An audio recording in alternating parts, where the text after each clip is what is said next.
ये कहानी है मथुरा के लल्लन की। लल्लन एक बड़ी सी कंपनी में ठेकेदार का काम किया करता था। लल्लन होशियार और चालाक था और अपनी बीवी सोमलता के साथ रहता था। टिफिन दे दो, मुझे काम के लिए बहुत देर हो रही है। मैं कब काम पर जाऊंगा? अगर सब ऐसा ही चलता रहा तो एक दिन की तनख्वाह कट जाएगी मेरी। ओफो, दे रही हूँ। मेरे कोई 4-5 हाथ थोड़ी ना है जो मैं नहीं दूंगी। ये लो, लेकर जाओ, ठूस ठूस कर खा लेना।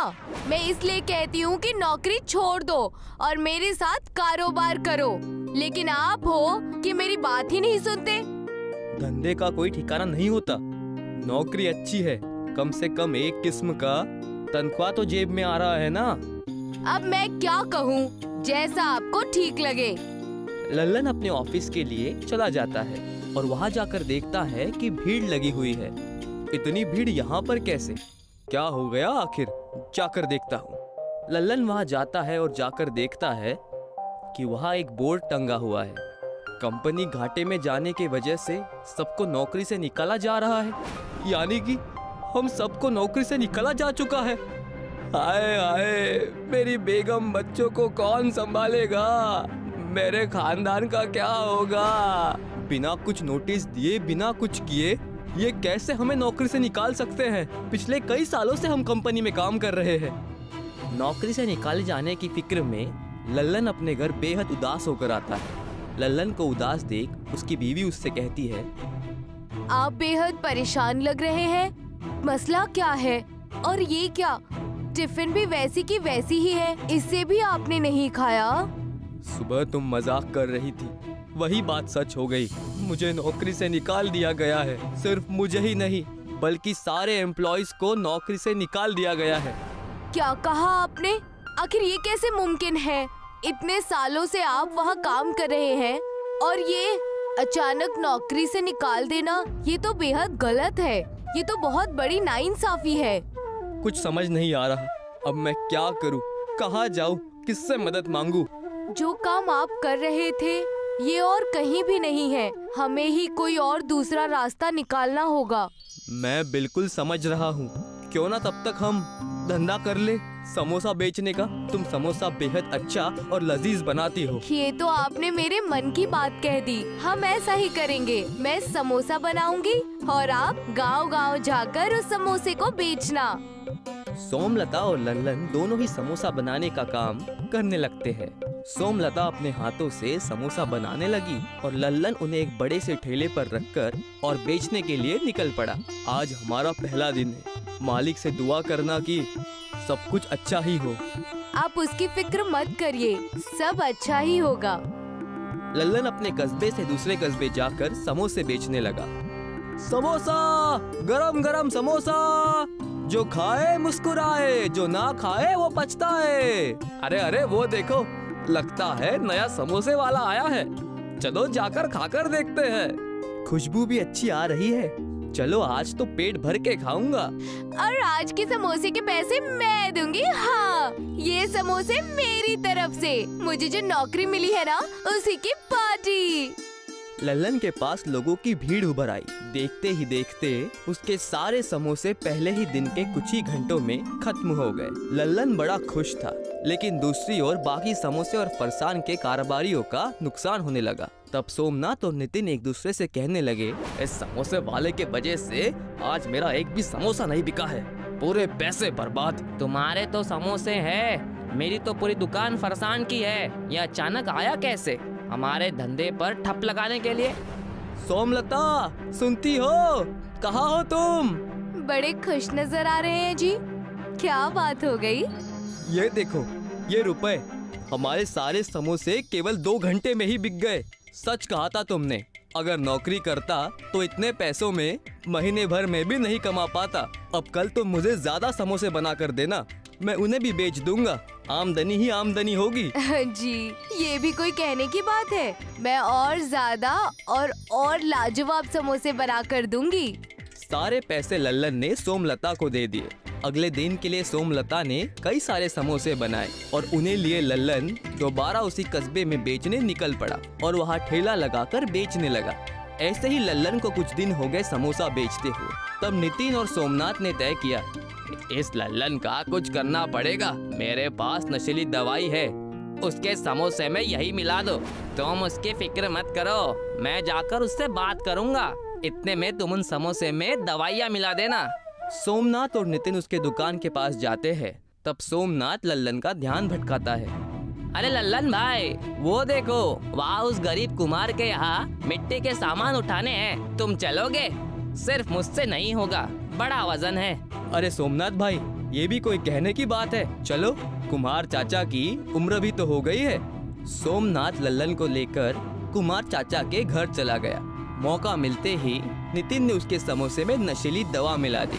दूसरी तरफ लल्लन वहाँ जाकर देखता है कि सोमनाथ उसके साथ है ही नहीं। तब वो कुमार चाचा से कहता है, चाचा क्या हाल चाल? मैंने सुना है कि कोई बहुत भारी चीज उठानी है। इस बूढ़े की दुकान में क्या भारी होगा बेटा, तुम्हें किसी ने बुद्धू बनाया है। हो सकता है सोमनाथ भाईजान का मजाक हो, लेकिन आप परेशान क्यों लग रहे हैं? कोई बात है क्या? तब उस चाचा ने अपना हाल बताया और कहने लगा, पिछले कई दिनों से कर्ज का मारा हूँ। मैंने खाना भी पिछले हफ्ते खाया है। ये भी कोई कहने की बात है चाचा? ये लीजिए कुछ रुपए, जब आपके पास आ जाए तब मुझे वापस लौटा दीजिएगा। एक वक्त मैं भी आप ही की तरह परेशान था, लेकिन अब मैं बिल्कुल खुश हूँ। तुम्हारा बहुत बहुत शुक्रिया बेटा। लल्लन उस बूढ़े चाचा को पैसे देकर जा ही रहा था कि उन्होंने उससे कहा, जाने से पहले मैं तुम्हें एक सच्चाई बताना चाहता हूँ कि ये सोमनाथ और नितिन ने तुम्हारे समोसे में नशीली दवाई मिलाई है। मैंने उन्हें बात करते हुए सुन लिया था। तुमने मेरी मदद की, इसीलिए मैंने तुम्हें बता दिया। नशीली दवाएं? आखिर क्यों? ताकि तुम्हारा धंधा चौपट हो जाए। चाचा ने उसे सारी बातें बताई और कहने लगे, तुम्हें एक तोहफा मेरी तरफ से, ये रखी हुई मिट्टी को ले जाओ। इस मिट्टी में ऐसा क्या है चाचा? देखो तो ये मामूली मिट्टी है। तुम्हें इस मिट्टी के आग पर समोसा पकाना है, जमीन में गाड़कर। और देखना, तुम जो भी समोसा बनाओगे वो जादुई बनेंगे। जब मिट्टी खत्म हो जाए तब दोबारा लेने आ जाना। मिट्टी के समोसे खाते ही लोग भाग भाग कर तुम्हारे यहाँ और मांगने आएंगे। लल्लन ने ठीक वैसा ही किया। उस जगह की मिट्टी को लेकर वो अपने घर आ गया और सारी बातें अपनी बीवी सोमलता को बताई। मिट्टी का समोसा? ये क्या है जी? इसे तो मैं भी बनाना चाहूंगी। तो फिर देर किस बात की? इस जादुई मिट्टी से जादुई समोसे बना दो। सोमलता ने समोसे में आलू और मसाला भरकर तैयार रख दिए। लल्लन उस मिट्टी को गड्ढे में डालने लगा और वही समोसे को गाड़ कर लकड़ियों में आग लगा दी। आग की तपती आंच में समोसे पकने लगे। उसकी खुशबू चारों ओर फैलने लगी। खुशबू तो बेहद अच्छी और बेहतरीन आ रही है। ये समोसे बेहद बहुत लाजवाब होंगे। मुझसे तो रहा नहीं जा रहा। जादुई मिट्टी के बने हुए समोसे बहुत ही लजीज थे। उन मिट्टी के समोसे को लेकर लल्लन बेचने निकला। मिट्टी के समोसे ले लो, मिट्टी के समोसे ले लो। मिट्टी के समोसे क्या है भाई?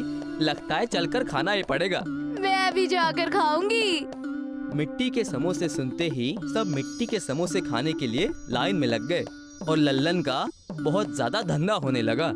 ज्यादा धंधे के चलते नितिन और सोमनाथ को अपनी दुकान बंद करने पड़ी और लल्लन के मिट्टी के जादुई समोसे बहुत ज्यादा चलने लगे और लल्लन और उसका परिवार खुशी खुशी रहने लगा। जैसलमेर नगर में टूरिस्ट प्लेस के पास समीर अपनी अम्मी के साथ एक झोपड़ी में रहता था। वो अपने अब्बू के गुजर जाने के बाद बेहद गरीबी की जिंदगी बिता रहा था। वक्त बीतने पर समीर धीरे धीरे बड़ा होता है और फिर जब वो 15 साल का हो जाता है। अम्मी, क्या हम लोगों का इस दुनिया में कोई नहीं है? ना ही हमसे कोई रिश्तेदार मिलने आता है और ना ही हमें कोई फोन करता है। बेटा, है तो बहुत लोग, लेकिन सिर्फ कहने के लिए। कहते हैं ना, सुख के सब साथी हैं, पर दुख में कोई साथ नहीं देता। अम्मी, मेरे सब दोस्त कहते हैं कि तुम्हारा तो इस दुनिया में कोई भी नहीं है। तुम लावारिस हो। नहीं बेटा, मैं हूँ ना तुम्हारे लिए। तुम परेशान मत हो, हमारे दिन जरूर बदलेंगे। फिर उन लोगों को तुम भी जवाब दे पाओगे। हाँ अम्मी, सही कहा आपने।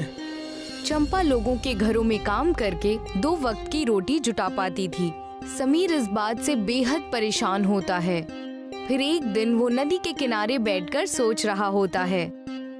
तभी वो नाव की सवारी कराते लोगों को देखता है, तो वो भी ये करके पैसे कमाने की सोचता है। अरे चचा, मुझे भी ये नाव चलानी है और पैसे कमाने हैं। हाँ तो नाव खरीद के ला और चला। अरे चचा, इस नाव को खरीदने में कितने पैसे लगते हैं? ज्यादा नहीं बेटा, बस 20,000 रुपए लगेंगे, खरीद लो। चाचा, ये तो बहुत ही ज्यादा है मेरे लिए। मैं कहाँ से इतने सारे पैसे लेकर आऊंगा? क्या आप मेरी मदद कर देंगे? मुझे कुछ दिनों तक अपनी नाव पर ही काम करने दें, फिर मैं पैसे जुटाकर अपनी नाव खरीद लूंगा। समीर के ऐसा कहने पर नाव वाला सोचता है कि अगर इसको सिखा दूंगा तो मेरी बिक्री कम हो जाएगी, और ये तो नौजवान लड़का है और मुझसे भी तेज काम करके ज्यादा पैसे कमाने लगेगा, फिर मेरी नाव पर कोई नहीं आएगा। ये सोचकर वो कहता है, अरे बेटा, तू अभी छोटा है, नहीं चला पाएगा, और पहले तुझे तैरना भी सीखना पड़ेगा। तब तक कुछ और काम कर ले, पैसे भी कमा ले नाव खरीदने के लिए। ठीक है चाचा। समीर चाचा की बात सुनकर घर चला जाता है। फिर अगले दिन अपने दोस्तों को सारी बात बताता है और फिर अपने घर के हालात भी बयां करता है। वो अपने दोस्तों से कोई काम बताने को कहता है। तब उसका एक दोस्त रुपेश कहता है, भाई, एक बहुत आसान काम है। आने वाले टूरिस्ट लोगों को इस जगह के बारे में बातें बतानी है। हाँ, क्या सच में इतना आसान काम है? हाँ भाई, सच कह रहा हूँ। मेरा चचेरा भाई यही काम करता है। चल, मैं उससे तेरी मुलाकात करा देता हूँ। तू काम सीख लेना और फिर करने लगना। समीर रुपेश के दोस्त से जाकर मिलता है, फिर उसका बताया हुआ काम सीख लेता है और करने लगता है। समीर के काम करने से उसके घर की स्थिति सुधरने लगती है। फिर उसके अब्बू की बंजर पड़ी जमीन पर वो अपनी अम्मी के साथ मिलकर धान उगाने लगता है। भाई, तुम्हारा बहुत बहुत शुक्रिया कि तुमने मुझे इस काम में लगवा दिया, जिससे मेरे घर की हालत ठीक हो रही है। अरे भाई, दोस्त बुरे वक्त में काम नहीं आएगा तो कौन आएगा? शुक्रिया मत बोल। बेटा, ये लो, चावल के आटे के समोसे बन गए हैं, खाकर देखो तो कैसा लग रहा है। हाँ चाची, जरूर दीजिए, खाकर बताता हूँ। रुपेश चंपा के बनाए समोसे खाता है। समोसा खाते ही वो अपनी उंगलियां चाटने लगता है और फिर कई बार और मांगकर खाता है और फिर कहता है, चाची, आपने क्या लाजवाब समोसे बनाए हैं। मैंने तो ऐसे लाजवाब समोसे, वो भी चावल के, कभी नहीं खाए। मेरी माँ के हाथों में जादू है। चाची, ठीक है, मैं चलता हूँ। आप ऐसे ही समोसे मुझे रोज बनाकर भिजवा दीजिए। हाँ हाँ बेटा, जरूर। फिर अगले दिन जब वो अपने काम पर जाता है तो वहाँ एक टूरिस्ट को घूमते घूमते भूख लगती है। फिर वो समीर से होटल के लिए पूछता है। समीर उसे होटल लेकर जाता है तो वहाँ पर सारे चावल के आइटम होते हैं जो उसे पसंद नहीं आते। तो वो कहता है, हे मैन, क्या तुम मुझे किसी अच्छी खाने की जगह ले चलोगे? मुझे चावल का सिंपल खाना खाना है। समीर को समोसे का ख्याल आता है और तब वो अपनी अम्मी को फोन करके समोसे और चटनी बनाने को कहता है। माँ, मैं 2-4 लोगों को लेकर आ रहा हूँ, आप समोसा तैयार रखना। समीर के कहने के हिसाब से उसकी अम्मी चावल के आटे के समोसे तैयार करती है और उसे बेहद खूबसूरत तरीके से परोसती है। तब जब समीर उस टूरिस्ट को लेकर वहाँ पहुँचता है तो उसकी अम्मी उसे समोसे परोसती है। ये तुम हमें कहाँ ले आए हो? हम लोग ऐसी कैसी जगह नहीं खाना चाहते। सॉरी जनाब, पर आप लोग परेशान ना हो, ये मेरा अपना घर है और आप लोग एक बार मेरी माँ के हाथों के समोसे खाकर देखें, फिर आपको कोई भी परेशानी हुई तो सबकी जिम्मेदारी मैं ही लूंगा। हाँ साहब, और आप लोगों का मन हो तभी हमें पैसे दीजिएगा, नहीं तो पैसे दिए बिना ही चले जाइएगा। ठीक है, तुम इतना कह रहे हो तो हम खा लेते हैं, फिर देखते हैं हमें क्या करना है। समीर और चंपा के कहने पर वो टूरिस्ट समोसे खाने लगते हैं और उसके साथ दी गई सरसों की चटनी और इमली की चटनी भी खाने लगते हैं। वो लोग समोसे खाकर बेहद खुश हो जाते हैं और फिर और समोसे मांगकर खाते हैं। वाह, क्या लाजवाब समोसे बने हैं। हाँ बिल्कुल, तुमने सच कहा। वो उसकी खूब तारीफ करते हैं और फिर समोसे की कीमत से ज्यादा पैसे देते हुए कहते हैं, तुम लोग इसकी दुकान खोल लो, बहुत ही अच्छी इनकम होगी। हाँ हाँ जरूर सर, जरूर ऐसा ही करेंगे। टूरिस्ट की कही गई बात को मानकर समीर और उसकी अम्मी मिलकर समोसे की दुकान खोल लेते हैं और उनकी दुकान बहुत जल्दी मशहूर हो जाती है। आसपास के लोग और टूरिस्ट को सबको समोसे बहुत पसंद आते हैं। अम्मी, आपके डिजाइन किए हुए रिंग रोल समोसे और भी लोगों को पसंद आ रहे हैं, और नए नए डिजाइन के समोसे बना दिया करो, जिससे लोग और खुश होकर और भी समोसे खरीदे।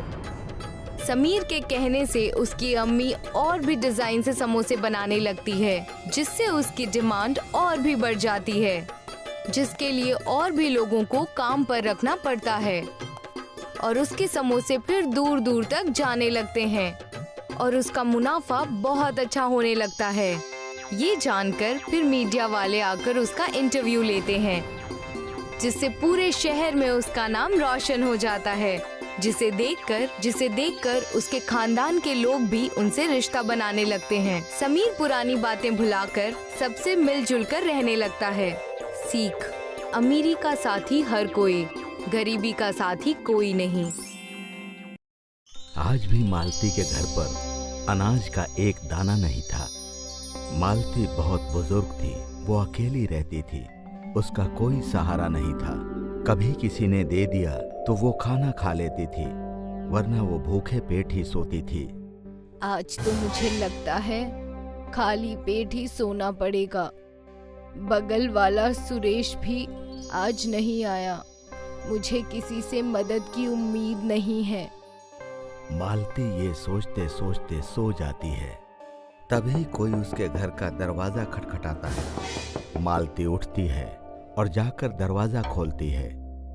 सामने एक छोटी सी बच्ची एक थैला और एक मटका लेकर खड़ी है। अरे बाबू, तुम कौन हो? इतनी रात गए मेरे दरवाजे पर क्या कर रही हो? तुम्हारे अम्मी अब्बू कहाँ हैं? मैं देवी हूँ, मैं आपकी मदद करने आई हूँ। आपको भूखा पेट ना सोना पड़े, इसलिए मैं आपके लिए खाना बनाने का सामान और बर्तन लेकर आई हूँ। मालती सारा सामान ले लेती है और उसे अंदर रखने के लिए जाती है, मगर जैसे ही सामान रखकर वो लौटती है तो वो देखती है कि वो बच्ची गायब हो चुकी है। उसे हैरानी होती है कि आखिर वो बच्ची अचानक गायब कहाँ हो गई। फिर वो घर के अंदर आती है और खाना बनाना शुरू करती है। जो बर्तन वो बच्ची लाई थी उसी में वो खिचड़ी बनाती है। वो खाती है, उसका पेट भर जाता है, मगर खिचड़ी खत्म नहीं होती। वो जितना खाती है उस बर्तन में और खिचड़ी आ जाती है। अरे, ये खिचड़ी तो खत्म होने का नाम ही नहीं लेती। मैं जितना खा रही हूँ ये उतनी ही और आ रही है। इसमें तो जरूर कोई जादू है। मैं इसे ढककर रख देती हूँ, अब मुझे बहुत अच्छी नींद आएगी। मालती सो जाती है। वो अगली सुबह उठती है और उठकर वो उस बर्तन को देखती है। वो बर्तन खिचड़ी से भरा हुआ था। मुझे लगता है ये खिचड़ी जादुई है। इस बर्तन से खिचड़ी कभी खत्म ही नहीं हो रही। ना जाने वो बच्ची कौन थी, ये जादुई बर्तन कहाँ से दे गई। अब तो मुझे कभी खाने की कमी ही नहीं होगी और मैं दूसरे लोगों को भी खिला सकती हूँ। अब मैं किसी को भी खाली पेट नहीं सोने दूंगी। मालती अपना बर्तन लेकर जाती है और पूरे शहर में जो भी उसे भूखा दिखता है उसे वो खाना खिलाती है। बुजुर्ग मालती को इस तरह से सबकी मदद करता देख उसके पड़ोस में रहने वाला सुरेश बहुत ही हैरान होता है। वो समझ जाता है कि जरूर कुछ तो गड़बड़ है।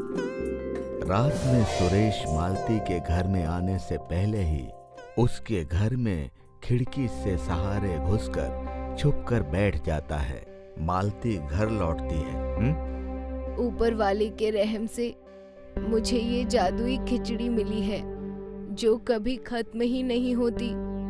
पहले मेरे खुद के खाने का ठिकाना नहीं था, अब मैं दूसरों का भी पेट भर सकती हूँ। और तो और ये खिचड़ी कितनी स्वादिष्ट है और सेहतमंद भी है। सुरेश मालती की सारी बातें सुन लेता है। खिचड़ी के बारे में सुनकर उसके मन में लालच आती है। इस बुढ़िया की जिंदगी अब कितने दिनों की बची है?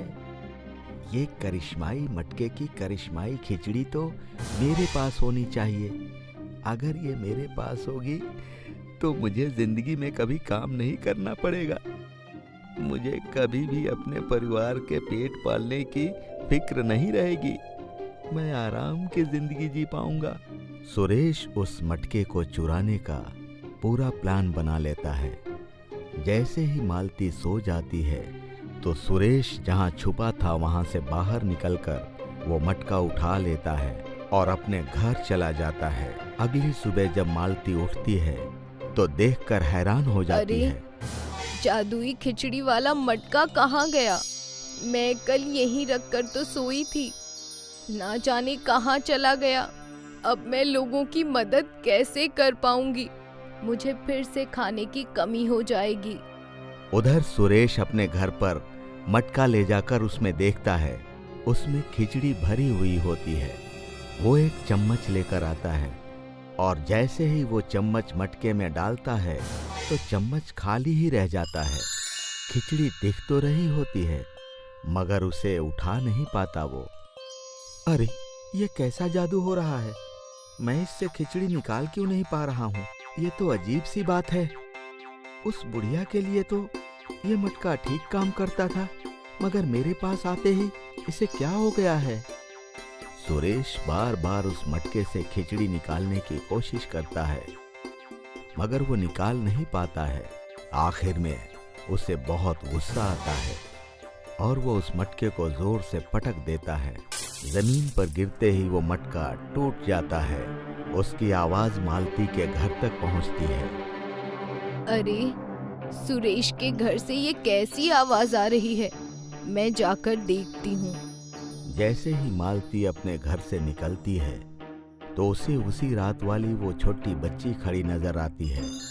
उसके शरीर पर बहुत गहरे जख्म के निशान होते हैं। मालती उसे देखती है तो उसके पास चली जाती है। अरे बेटी देवी, तुम्हें ये क्या हो गया? तुम्हारी ऐसी हालत कैसे हो गई? मैं तुम्हारी कैसे मदद करूं? वो बच्ची सुरेश के घर की तरफ इशारा करती है। मालती दौड़कर सुरेश के घर पर जाती है तो देखती है कि वो मटका टूटा पड़ा है। मालती सारा वाकया समझ जाती है और सारे टुकड़ों को उठाकर अपने घर पर ले आती है और साथ ही उस बच्ची को भी अपने घर ले आती है। मालती समझ जाती है कि इस मटके का और इस बच्ची का आपस में रिश्ता है। वो उस मटके को जोड़ने की कोशिश करने लगती है। वो धीरे धीरे सारे टुकड़े मिलाकर मटके को जोड़ देती है और अच्छे से चिपका देती है। तभी वो देखती है कि उस बच्ची के जख्म ठीक होने लगते हैं और वो पूरी तरह से ठीक हो जाती है। आप कौन है माता? आप कोई मामूली बच्ची तो नहीं है। मैं अन्नपूर्णा माता का अवतार हूँ। मैं लोगों को भूखे पेट सोने नहीं देती और उनकी मदद करती हूँ, और जो लोग दिल से साफ होते हैं उन पर रहम करती हूँ। इसलिए मैंने ये जादुई खिचड़ी वाली मटकी आपको दी थी। अब आप इसे हमेशा संभाल कर रखना और अपने हाथों से ये मटका जिसको भी दोगी उसके लिए भी ये इसी तरह से काम करेगा। ख्याल रखना कि किसी को भी भूखा पेट ना सोना पड़े। इतना कहते ही वो बच्ची वहां से गायब हो जाती है। मालती हाथ जोड़कर सारी बातें सुनती हैं और बच्ची के गायब होते ही देखती है कि वहाँ पर फिर से खिचड़ी बनाने का सामान पड़ा रहता है। वो मटके में फिर से खिचड़ी बनाती है। वो खुद भी खाती है और सभी भूखों का पेट भरती है। इस तरह वो जिंदगी भर भूखों को खाना खिलाती रहती है। सुरेश ने उस मटके को गद्दारी से चुरा लिया था, इसीलिए उसके साथ भी धोखा हुआ। सुरेश को भी इस बात का अफसोस होता है। उसके बाद वो मालती से माफी मांग लेता है। मालती उसे माफ कर देती है और जब उसका आखिरी वक्त आ जाता है तब वो मटका वो सुरेश को दे देती है और अपनी आखिरी सांसें लेती हैं। सुरेश भी हमेशा उस मटके से लोगों की भलाई करता है।